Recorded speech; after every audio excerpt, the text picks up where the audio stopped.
The resemblance was undeniable. As CEO Elaine Mercer stared at the little girl with the same distinctive hazel eyes and dimpled smile as her own, a chill ran down her spine. "Why does your daughter look like me?" The words escaped her lips before she could stop them, hanging in the air between her and James, the quiet single father who'd recently joined her company.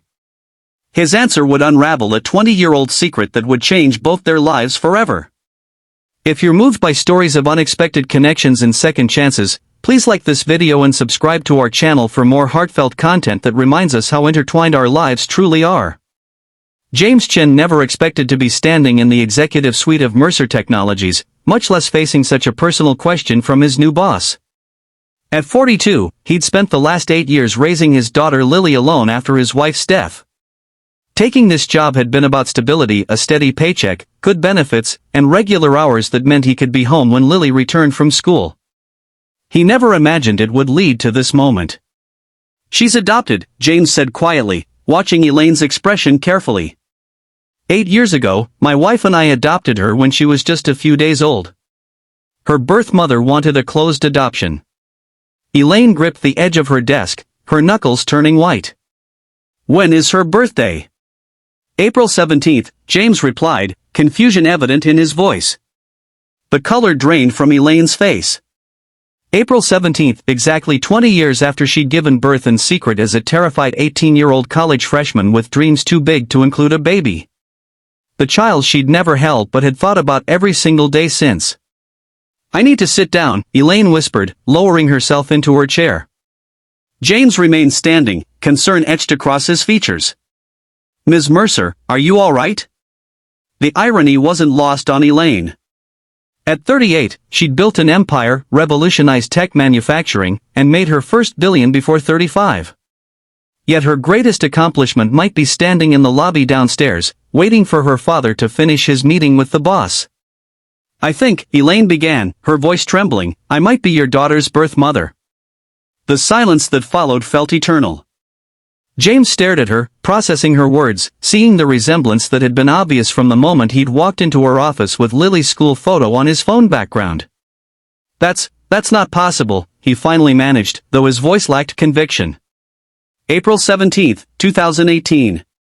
St. Mary's Hospital in Boston. "I was a freshman at MIT. Elaine's words came faster now. "I chose a closed adoption because I thought it was best for her. I was barely surviving myself, living on scholarships and ramen noodles. How could I raise a child?" James sank into the chair across from her desk. "My wife and I were told very little about the birth mother. Just that she was young, healthy, and wanted her baby to have opportunities she couldn't provide." Tears welled in Elaine's eyes. "I wanted her to have a stable home, 2 parents who were ready for a child. I wanted her to be loved." "She is," James said softly. "Every day of her life, she has been loved beyond measure." Outside the office windows, the city sprawled beneath them, unaware of the seismic shift occurring in this quiet room. 2 strangers connected by a child neither had expected to share. "My wife, Sarah, died when Lily was just 2, James continued. "Cancer. It happened so quickly. One day we were planning our future, and 6 months later, I was a widower with a toddler." Elaine's heart ached for him, for the little girl downstairs, for the years she'd missed.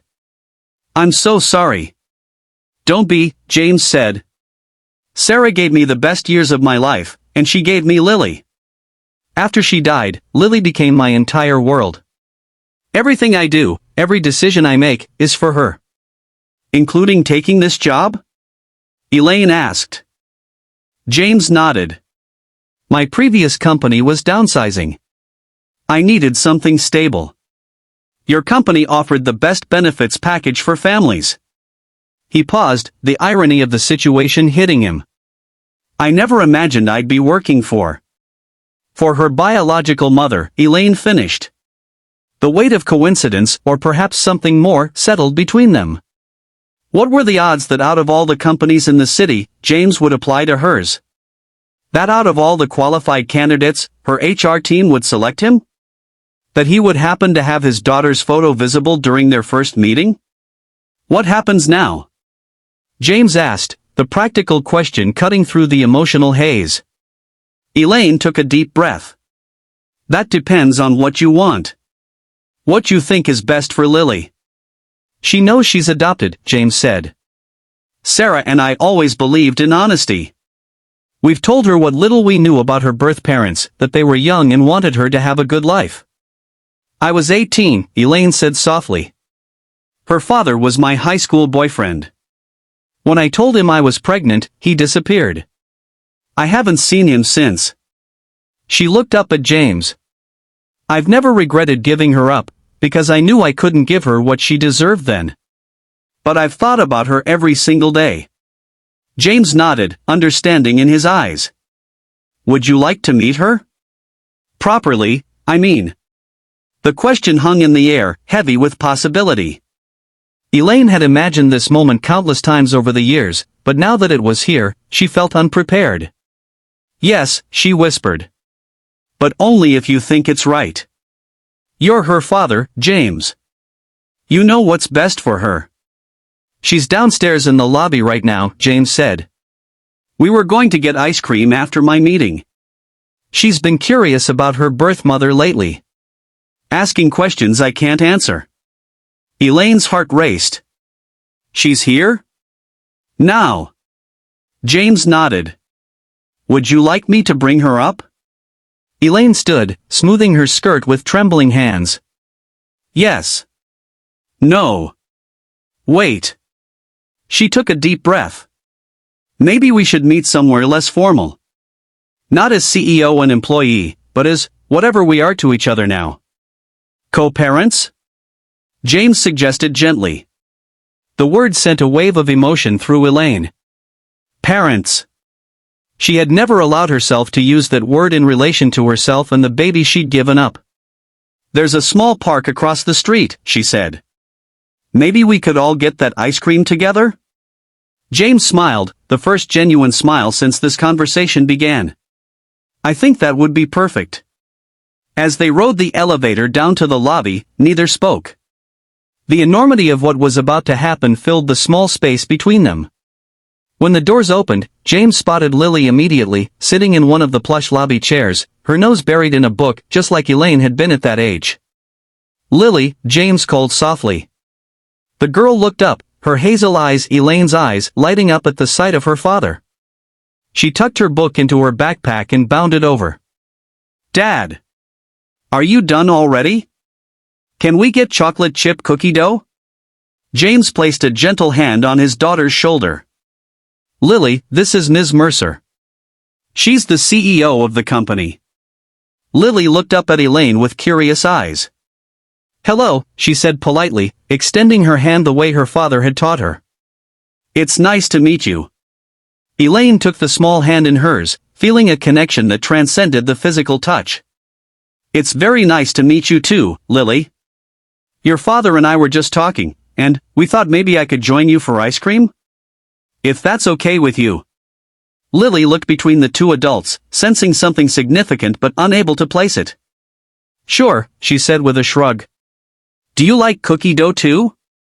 Elaine smiled, tears threatening again. It's my favorite. As they walked across the street toward the park, Lily between them, James leaned over and whispered to Elaine, she has your smile. I never knew where it came from until today. And your kindness, Elaine whispered back. That's all you. At the ice cream cart, they each ordered cookie dough for Lily and Elaine, mint chocolate chip for James. They found a bench overlooking a small pond where ducks swam lazily in the afternoon sun. Lily, James began carefully after they'd all taken a few bites, do you remember how we've talked about your birth mother? How she was very young when she had you, and she wanted you to have a family that could take care of you? Lily nodded, licking her ice cream cone. You said she loved me very much, but she couldn't keep me. That's right, James said, his voice thick with emotion. Well, sometimes life works in very strange ways. Sometimes people who are meant to know each other find their way back to each other, even when it seems impossible. Lily looked up at him, then at Elaine, her bright mind working through his words. Is Ms. Mercer? She couldn't finish the question. Elaine nodded, tears now flowing freely down her cheeks. I was very young, Lily. Just 18. I wanted to give you your best chance, and your dad and mom, they were that chance. Lily stared at her, ice cream forgotten and dripping down her hand. You're my birth mother? Yes, Elaine whispered. For a moment, no one spoke. Then Lily asked the question that had been on her mind for years, did you ever think about me? After? Every single day, Elaine said without hesitation. Every birthday, every Christmas, every ordinary Tuesday. I wondered what you looked like, if you were happy, if you were loved. I am, Lily said simply. Dad loves me enough for two parents. James put his arm around his daughter, pulling her close. More than enough. But, Lily continued, looking at Elaine with those matching hazel eyes, I've always wondered about you too. The three of them sat on that park bench until their ice cream was gone and the sun began to set, talking about everything and nothing. Lily showed Elaine her book, a science fiction novel that had been Elaine's favorite at that age too. James watched them, seeing the similarities that went beyond physical appearance, the way they both gestured with their hands when excited, the identical crinkle of their noses when they laughed. As darkness fell and it was time to go home, Lily asked the question that had been hovering unspoken between the adults, will we see you again? Elaine looked at James, deferring to him. This was his decision to make. I think, James said carefully, that we're all part of each other's lives now. If that's what everyone wants. I'd like that, Lily said, surprising both adults with her certainty. So would I, Elaine added softly. As they parted ways that evening, James and Lily to their apartment in the suburbs, Elaine to her penthouse downtown, they made plans to meet again that weekend. A new chapter was beginning for all of them, one none could have anticipated that morning. 6 months later, Elaine sat in the audience at Lily's school science fair, cheering alongside James as their daughter accepted first prize for her project on renewable energy, a passion she'd inherited from her biological mother without ever knowing it. The journey hadn't been simple. There had been questions, adjustments, moments of uncertainty. But there had also been joy, connection, and a sense of completeness none had expected to find. Thank you, James said quietly as they watched Lily chatting excitedly with her teachers. For what? Elaine asked. For giving her life. For finding us again. For being willing to be whatever she needs you to be. Elaine smiled, watching the girl who had her eyes and smile but James's steady presence and quiet strength. Thank you for raising her to be the amazing person she is. For giving her everything I couldn't. Sometimes life's greatest gifts come in unexpected packages. For James, it was discovering that his daughter would have the chance to know where she came from. For Elaine, it was finding the child she'd never stopped loving. And for Lily, it was gaining another person to love her, another piece of her story. As they left the school that evening, Lily walking between them, James realized that his answer to Elaine's question months ago, why does your daughter look like me? Had indeed changed everything. His simple truth, she's adopted, had opened the door to a future none of them could have imagined, proving once again that family isn't always about blood, but it's always about love. If this story touched your heart, please like this video and subscribe to our channel. Remember that sometimes the most beautiful connections in life come when we least expect them, and that family can be found in the most surprising places.